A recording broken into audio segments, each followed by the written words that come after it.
Hello students, class 7। तो ये है मॉडर्न मैथमेटिक्स क्लास 7 का और राइटर है केसी नाग, केशव चंद्र नाग। तो आज मैं वीडियो शुरू करने वाला है मॉडर्न मैथमेटिक्स का एलजेब्रा का पार्ट है फैक्टराइजेशन और पेज नंबर 265 एंड एक्सरसाइज 22। तो इस चैनल में तुम लोग नया है तो इसका सब्सक्राइब कीजिए और पास में जो बेल आइकन है उसका प्रेस करना पड़ेगा वॉल नोटिफिकेशन पाने के लिए। जब नेक्स्ट वीडियो मैं अपलोड करूंगा तो आपका पास नोटिफिकेशन मिल जाएगा। तो आज का प्रॉब्लम है फैक्टराइजेशन।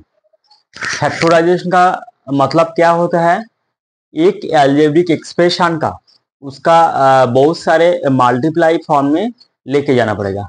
मतलब ये है एक एल्जेब्रिक एक्सप्रेशन, इसका बीच में क्या है? प्लस साइन है। तो ये प्लस साइन का रिप्लेस करके मतलब फैक्टराइज फॉर्म, जैसा एक नंबर है 24 नंबर को इसको फैक्टराइज फॉर्म में करना पड़ेगा। तो कैसे करना पड़ेगा? इसका पहले प्राइम फैक्टराइजेशन करना पड़ेगा। ऐसे ये है प्राइम फैक्टराइजेशन। तो 24 का फैक्टराइजेशन ऐसे होगा 2 इंटू 2 इंटू 2 इंटू 3। तो ये है 24 का फैक्टराइज फॉर्म। तो सेम टू सेम इस एल्जेब्रिक एक्सप्रेशन का ऐसे मल्टीप्लाई फॉर्म में, बीच में ऐसे मल्टीप्लाई फॉर्म लेके आना पड़ेगा।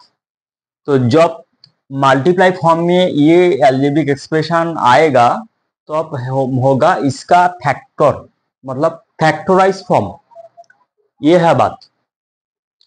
तो इसका कैसे करना पड़ेगा? देखना पड़ेगा कि इसका कॉमन पार्ट कौन सा है। इसका अंदर जो कॉमन पार्ट है एक्स है। ए और एक्स का बीच में कोई साइन नहीं है, मतलब यहाँ पर मल्टीप्लिकेशन साइन है। और बी और एफ के साथ इसका अंदर कोई साइन नहीं है, मतलब मल्टीप्लिकेशन साइन। तो यहाँ पर कॉमन पार्ट है एक्स। तो एक्स कॉमन लेने के बाद ब्रैकेट का अंदर क्या रहेगा? ए प्लस बी। तो ये है फैक्टराइज फॉर्म। और कोई फॉर्म में और कोई मल्टीप्लिकेशन फॉर्म नहीं होगा इस टर्म का। ठीक है, तो इसका फैक्टराइज फॉर्म यही है। तो फर्स्ट वाला जो मैथ है वो है बहुत इजी मैथ। सेकेंड वाला जो मैथ है इसका ऐसे लिखा है a x square minus square x. ठीक है, तो इसका कॉमन पार्ट देखना पड़ेगा। कौन सा कॉमन पार्ट? तो जो स्टूडेंट नया है एकदम, जो उसका ये जो फैक्टर कैसे करना है उसका समझ में नहीं आता, तो इसका क्या करना पड़ेगा? जो बच्चे वाला मेथड है, मतलब इसका मल्टीप्लिकेशन फॉर्म में ऐसे भी लिख सकता है, दोनों एक्स है, इसका पावर 2 है, मतलब दोनों एक्स ऐसा है। उसके बाद ए का पावर 2 है, मतलब ए का दोनों ऐसे मल्टीप्लिकेशन फॉर्म में करना पड़ेगा और एक्स। ठीक है, जो स्टूडेंट न्यू स्टूडेंट, उसका फैक्टराइज का मतलब समझ में नहीं आता है, तो उसका ये वो भी इस फॉर्म में ले कर सकता है। मतलब इसका डिटेल्स में देखना पड़ेगा इसका अंदर कॉमन पार्ट कौन सा है। तो ये है, तो ये का बाहर लेना पड़ेगा। उसके बाद कॉमन पार्ट एक्स है इंटू एक्स। उसके बाद और कोई कॉमन पार्ट नहीं है, तो इसका रिमेनिंग पार्ट क्या है? यहाँ पर एक्स है और बीच में माइनस है और यहाँ पर ये है। इसका मल्टीप्लाई करना पड़ेगा, ये एक्स इंटू एक्स माइनस ये है आंसर। जब स्टूडेंट इसका पूरा नॉलेज, मतलब फैक्टराइज का पूरा नॉलेज उसका दिमाग में जब आएगा तो आप ये लाइन मिस्टेक कर सकता है, सेकेंड वाला जो लाइन। ठीक है, क्यों? क्योंकि जो स्टूडेंट पहले सीख रहा है, जो न्यू स्टूडेंट है, तो वो स्टूडेंट का फैक्टराइज का मतलब समझ में नहीं आता, इसीलिए उसका ऐसे करना पड़ेगा। ठीक है, जो उसका मल्टीप्लिकेशन फॉर्म में लेके जाना पड़ेगा। मल्टीप्लिकेशन फॉर्म में लेके जाने के बाद उसका कॉमन लेना पड़ेगा, जो कॉमन पार्ट कौन सा है, ठीक है। और जब इसका पूरा नॉलेज आ जाएगा तो अब ये लाइन स्टूडेंट मिस्टेक कर सकता है, तो ये लाइन से ये लाइन, उसके बाद ये लाइन कर सकता है, ठीक है। और ये जो लास्ट टर्म मिला इसका और कोई मल्टीप्लिकेशन फॉर्म में नहीं ले जा सकता। तो मैंने इंट्रोडक्शन में क्या बोला, जो एल्जेब्रिक एक्सप्रेशन है उसका मल्टीप्लिकेशन फॉर्म में लेके जाना पड़ेगा, वही होगा उस टर्म का factorisation form, factorise form. Okay, इसके बाद नंबर 3 का मैथ ये है a q y square minus square y q, ये है टर्म। तो सेकेंड इसका इसका पहले जो मैथ मैंने किया, जो डिटेल्स में इसका मल्टीप्लिकेशन फॉर्म में लेके गया, तो इसका भी ऐसे कर सकता है। हाँ, तो ए का पावर 3 है, मतलब 3 टाइम्स यहाँ पर मल्टीप्लाई करना पड़ेगा, 3 टाइम्स। उसका बाद y का पावर 2 है, मतलब 2 टाइम्स मल्टीप्लाई करना पड़ेगा, 2 टाइम्स मल्टीप्लाई फॉर्म में लिखना पड़ेगा। उसका बाद a का पावर 2 है, मतलब a इंटू ए, y का पावर 3 है, मतलब y इंटू 3, सॉरी y। तो पावर का हिसाब से जो पावर है वही हिसाब से मल्टीप्लिकेशन फॉर्म में लिखना पड़ेगा, ठीक है। इसके बाद देखना पड़ेगा कौन सा कॉमन पार्ट है। तो यहाँ पर कॉमन पार्ट है ये, तो इसका नीचे अंडरलाइन मैंने किया। उसका बाद फिर भी ये कॉमन है, उसका बाद ये और कॉमन नहीं है। उसका बाद y कॉमन है, दोनों पार्ट का अंदर y कॉमन है। उसका बाद ये फिर भी एक और y यहाँ पर कॉमन है। तो रिमेनिंग पार्ट क्या है, जो फर्स्ट वाला जो पार्ट है इसका अंदर जो रिमेनिंग पार्ट है ये है, और इसका अंदर रिमेनिंग पार्ट क्या है, सब ऑल तो कॉमन ले लिया तो y है, ये माइनस y। तो इसका मल्टीप्लिकेशन करना पड़ेगा, तो स्क्वायर होगा, स्क्वायर और y इंटू वाई मतलब y स्क्वायर, ये माइनस y। ओके दोनों ये यहाँ पर मल्टीप्लाई करने के टाइम में उसका पावर ऐड हो जाएगा, दोनों y यहाँ पर मल्टीप्लाई करने के बाद उसका पावर ऐड हो जाएगा, ठीक है। पावर, इसका पावर में कुछ भी नहीं है, मतलब 1 है, y का पावर 1 है, y का पावर 1 है, तो 1 प्लस 1 2, a का पावर 1 है, a का पावर 1 है, तो 1 प्लस 1 2। तो ये है आंसर, ठीक है। तो अपर क्लास में स्टूडेंट ये लाइन मिस्टेक कर सकता है, जब पूरा नॉलेज, पूरा फैक्टराइजेशन का नॉलेज उसका दिमाग में आ गया तो सेकेंड वाला लाइन मिस्टेक कर सकता है। डायरेक्ट यहाँ से देखो, टिक्स देखो ऐसा, दो ए का पावर क्यू है, क्यू मतलब 3 है, और ए का पावर 2 है, तो जो पावर कम है, मतलब ये दोनों का बीच में, इस ए क्यू और स्क्वायर का बीच में कॉमन पार्ट कौन सा है, स्क्वायर। जो पावर कम है वही लेस पावर है, तो यहाँ पर 2 है, 3 और 2 का बीच में, तो 2 पावर कॉमन है। तो डायरेक्ट यहाँ पर दिमाग से आंसर कर सकता है, कैसे, जो पावर कम है वही है कॉमन पार्ट, और इसका वाई स्क्वायर और वाई क्यू का बीच में दोनों कॉमन पावर कौन सा है, 2 है, मतलब जो लोअर है 3 या 2, तो वही है कॉमन पावर। तो कॉमन पावर लिखने के बाद यहाँ पर क्या रिमेनिंग है, तो यहाँ पर वाई स्क्वायर कॉमन ले लिया, और यहाँ पर ये क्यू का ए क्यू से 2 कॉमन लेने के बाद यहाँ पर रिमेनिंग ए, और बीच में है यहाँ पर माइनस, और यहाँ पर रहेगा y। तो डायरेक्ट ये लाइन से ये लाइन कर सकता है, जब स्टूडेंट का पूरा नॉलेज उसका दिमाग में आ जाता है तो अब ये डायरेक्ट कर सकता है, क्योंकि ये लोअर क्लास का मैथ है, मतलब फैक्टराइजेशन का इंट्रोडक्शन अभी शुरू हुआ, ठीक है। तो स्टार्टिंग में मैंने डिस्कशन के साथ ऐसे मैं सॉल्व कर दिया, क्योंकि जो बच्चा, जो स्टूडेंट का दिमाग में नहीं जाता है तो उसका वो ऐसे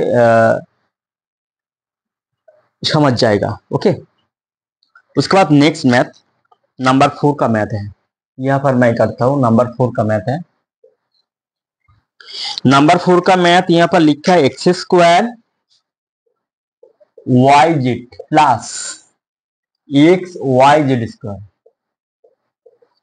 यहाँ पर देखो जो x का पावर 2 है मतलब x दोनों टाइम में मल्टीप्लाई फॉर्म में आ जाएगा, उसके बाद y, उसके बाद z plus x into Y into Z into Z, ऐसे फॉर्म में लिखो तो गलती होने का चांस बहुत कम है।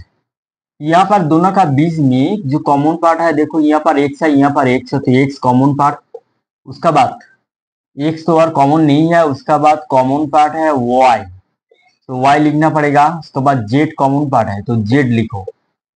रिमेनिंग क्या है, जो फर्स्ट टर्म में जो रिमेनिंग पार्ट है यहाँ पर x और यहाँ पर रिमेनिंग पार्ट है z, तो इसका मल्टीप्लिकेशन फॉर्म में लेके जाओ एक्स वाई स्क्वायर, इसका बीच में कुछ भी नहीं, कोई साइन नहीं है, मतलब मल्टीप्लिकेशन साइन है, तो एक्स प्लस जेड ये है आंसर।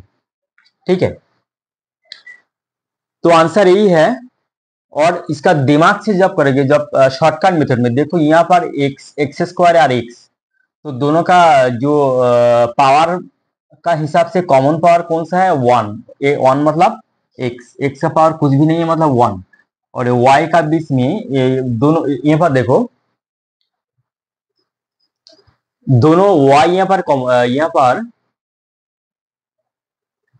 जेड इंटू जेड, अच्छा यहाँ पर मैंने गलती किया, यहाँ पर जेड कौन है, वाई तो एक ही वाई है, यहाँ पर जेड होगा, जेड होगा Y Z, X Y Z. ठीक है, तो यहाँ पर रिमेनिंग है, रिमेनिंग क्या माने क्या रहेगा, देखो यहाँ पर एक्स वाई जेड तो कॉमन ले लिया, एक्स वाई जेड, यहाँ पर एक्स और यहाँ पर जेड रहेगा। ठीक, तो डायरेक्ट तुम लोग ऐसे करोगे, जो एक्स यहाँ पर कॉमन है, वाई जेड देखो दोनों का बीच में वाई जेड कॉमन है, तो यहाँ पर रिमेनिंग है एक्स और यहाँ पर रिमेनिंग है जेड, ये आंसर नंबर 5 का मैथ है। इसके बाद नंबर 5 का मैथ है, बहुत इजी मैथ है, 4x² प्लस 4, तो कॉमन पार्ट कौन सा है, 4 कॉमन है, तो x² प्लस 1 यहाँ पर रिमेनिंग है, और कुछ भी नहीं है, ये है आंसर। उसके बाद 6 का मैथ देखो, 6 का मैथ ऐसे है, 36 x² माइनस 6x² इसका कॉमन पार्ट देखो, यहाँ पर तो 6 कॉमन पार्ट है, 36 का ऐसे फैक्टराइज फॉर्म में कर सकता है, 218 29 3 3 जा, तो 36 का मतलब क्या होता है, 2 इंटू 2 इंटू 2 इंटू 3 इंटू 3,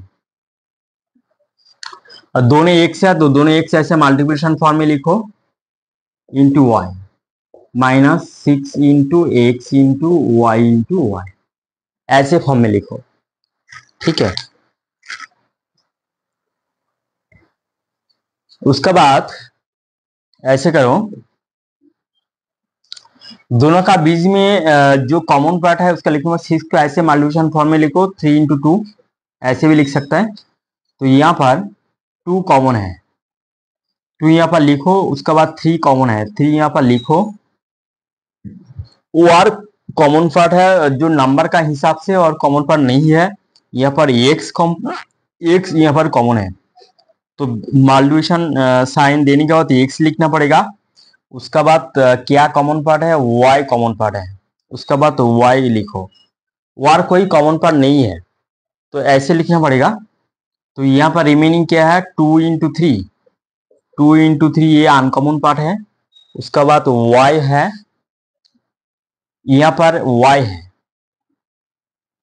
ठीक है, x इंटू एक्स, सॉरी,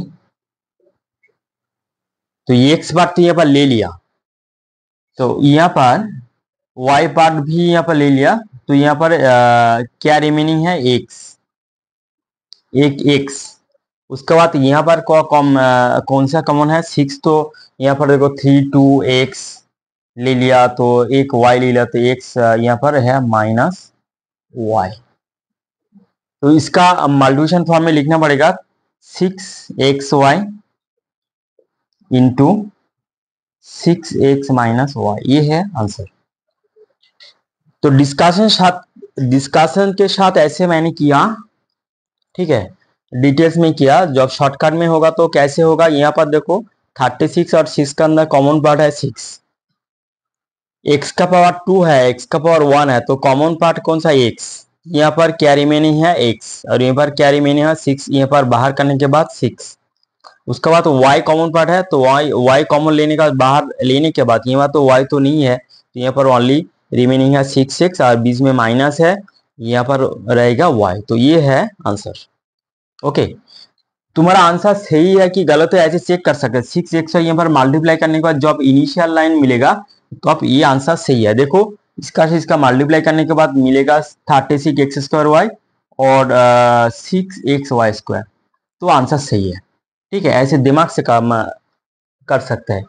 तो आज का पहला वीडियो जो फैक्टराइजेशन फॉर्म का जो फैक्टर निकालना पड़ेगा, तो आज है वीडियो नंबर 1। तो नेक्स्ट वीडियो मैं स्टार्ट करूंगा 7 से। ठीक है, तो नेक्स्ट वीडियो का लिंक पाने के लिए इस चैनल को सब्सक्राइब करना पड़ेगा और पास में जो बेल आइकन है उसका प्रेस करना पड़ेगा, जो ऑल नोटिफिकेशन मिलने के लिए। ओके, तो आज का वीडियो यहीं तक।